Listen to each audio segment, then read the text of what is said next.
Okay, so it's 2025, and are you still feeling like you're just wading through treacle trying to focus? Yeah, like you've done all the things, right?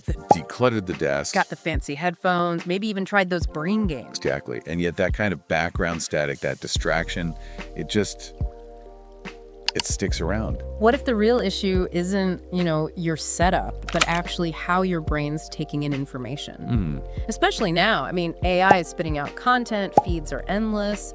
Maybe reading word by word is just obsolete. Like bringing a knife to a gunfight, maybe?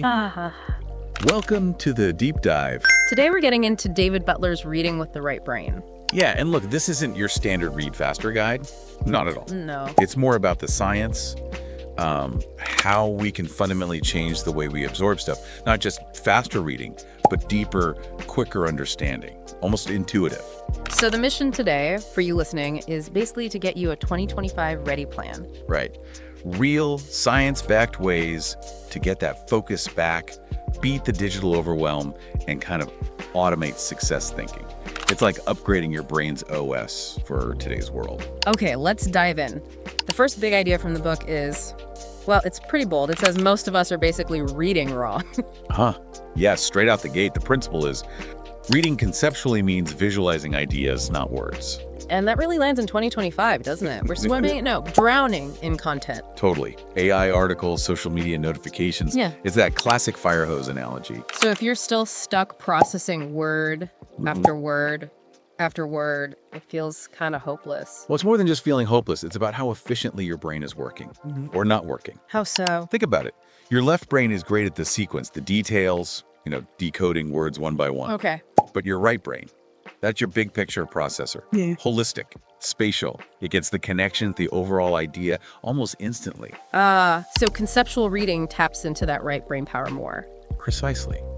And with the sheer speed and volume of info now, just relying on that linear left brain word by word thing, it's like, trying to stream 4K on dial-up. You just can't keep up. So how do we actually do that, make that switch? Butler suggests this identity action plan. I like that framing. It's about changing how you see yourself as a learner. Yeah. And the action is daily practice. Actively picturing the main ideas you read, like little mental images or scenarios. That's a bit woo-woo, maybe. Maybe. But then he brings up Elon Musk. Apparently, Musk visualizes super complex engineering projects in his head, like fully formed, before they're even built. That's a brilliant example. It shows this isn't just daydreaming. He's building a mental model. Right. He can see potential problems, find solutions, understand the whole system deeply because he's visualized it. Exactly. And for you listening, it's not about needing to build rockets tomorrow. Probably not. But it shows how turning abstract info into concrete mental pictures can massively boost how much you actually get it and remember it. It really makes you stop and think, doesn't it? How much of our day are we just staring at words, emails, articles, learning materials? Are we getting so lost in the individual trees that we miss the forest entirely? You ever finish reading something and just think, okay, I saw the words, but what did I actually learn? Oh, absolutely. That vague feeling, that's often the left brain saying, job done, process the words. But the right brain hasn't connected the dots into a real concept. Which leads straight into the second big takeaway, right? This idea that we're kind of addicted to our left brain. Yeah, left brain addiction. The principle is simple. Left brain does words, right brain does ideas. And in 2025, our left brains are just constantly firing, aren't they? Scrolling, notifications, juggling apps. Totally overworked. And the result, burnout, overwhelm, that feeling of being constantly frazzled. Exactly. Like your attention just shattered into tiny word-sized pieces.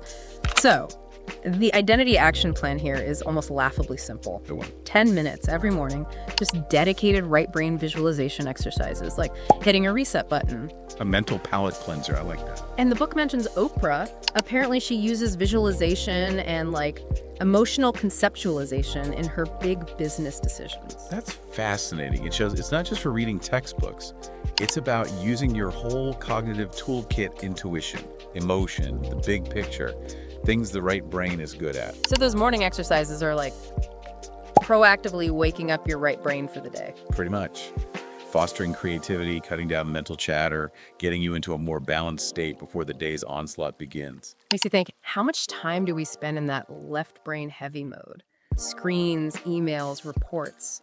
It must be huge. It really adds up. And maybe that scattered, juggling too much feeling is a direct result of that imbalance. So just carving out a tiny bit of time for the right brain could actually build resilience. That's the idea. Counteract the imbalance, build focus, improve that conceptual thinking muscle for the rest of the day. Okay, that makes sense. Let's move to the third key insight: rewiring our brains to read in thought units. Right. So the principle: efficient readers don't plot along word by word. They grab whole ideas, whole phrases as single visual chunks, thought units. And thinking about 2025 again, this seems crucial. Trying to keep up with market shifts, trends in the creator world. You can't get stuck in the weeds. No way. You need to synthesize fast. Identify the core message quickly. Reading in these thought units lets you do that. You're not decoding, you're absorbing meaning in bigger gulps. So the action plan for this one, it involves tech, right? Yeah, using software tools that highlight whole phrases instead of just words. It trains your brain to see those bigger chunks. It's not just about raw speed then. No, it's about training your perception. And the book points to Alex Hormozi. He apparently tears through books focusing on these thought units specifically to pull out actionable stuff you can use immediately. So it's reading for implementation, not just information hoarding. Exactly. He's focused. He wants insights he can apply now. Focusing on thought units speeds up that extraction process, gives him an edge. The software is like training wheels for your eyes and brain. Are we maybe just stuck in the habit of trying to read every single word? Like, we feel we have to. Could be a kind of misplaced diligence. But in this info tsunami, it might actually be making us less effective and, weirdly, less truly informed. And it definitely feels exhausting sometimes. That fatigue is a big clue. Word by word is hard cognitive work. Training for thought units should feel more fluid, less draining, and boost comprehension and retention too. Okay, which brings us neatly to the final takeaway. And this feels really important. Speed isn't the main goal. Comprehension is. Yes. Crucial distinction. The principle. True speed comes from understanding faster, not just reading faster. And for 2025, that's everything, isn't it? Success isn't about skimming the most articles. It's about how quickly and deeply you get it and then use it. Absolutely. Skimming looks productive, feels productive sometimes, but it's often shallow. It doesn't stick. Yeah. What matters now is internalizing complex stuff fast and turning it into smart action.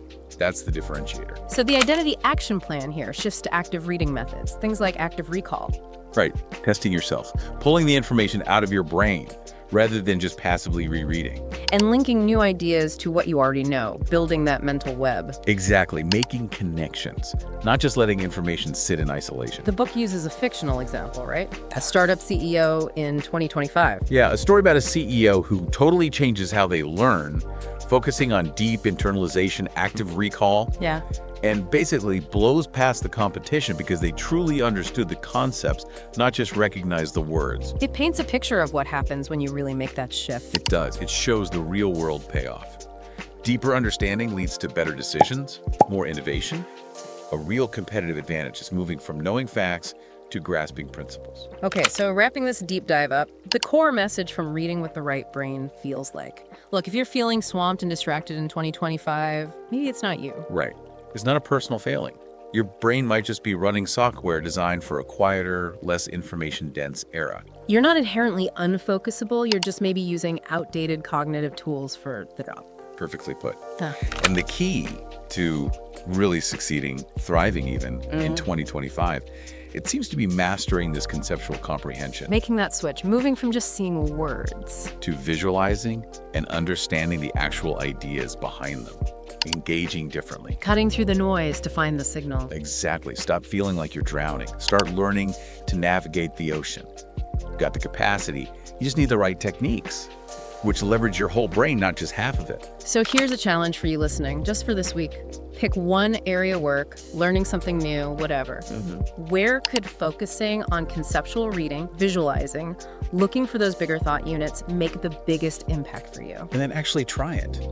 When you're reading in that area, consciously try to picture the key concepts. See the ideas. See what happens. See if it changes how you understand, how much you remember, maybe even how you feel about tackling complex information. Give it a shot. Yeah, be your own experiment. See what you discover.